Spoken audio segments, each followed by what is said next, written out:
বিসমিল্লাহির রহমানির রহিম। আপনারা জানেন যে আমাদের মাননীয় সংসদ সদস্য জনাব শহীদুল ইসলাম বাবুল ভাই এবং আমাদের বর্তমান প্রধানমন্ত্রী জনাব তারেক রহমান সারা বাংলাদেশে যে খাল খনন শুরু করেছে, তারই ধারাবাহিকতা আজকে আপনারা যে কথা বলেছেন আমাকে, যে সদরপুর ভুবনেশ্বর নদী থেকে 2200 পর্যন্ত যে খালটি রয়েছে, এটা একটি সদরপুরের একটি সৌন্দর্য ছিল একসময়।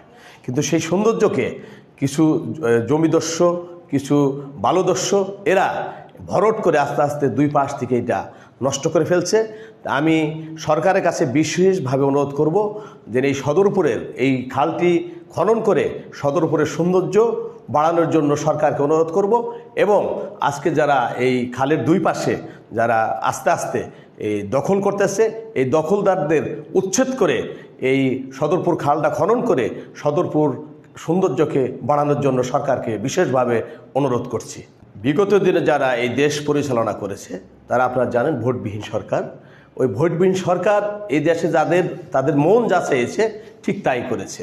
আপনারা জানেন স্বয়ং এমপি উনি বালির ব্যবসা করেছে, তারই ধারাবাহিকতায় ওনার নেতাকর্মীদের সন্তুষ্ট করার জন্য উনি বিভিন্ন জায়গায় খালকে, যেখানে খাল খনন হবে সেই খালকে উনি আটকিয়ে দিয়ে এদেশের মানুষের সৌন্দর্য নষ্ট করেছে। আমি মনে করি উনি যেটা করেছে অন্যায় করেছে।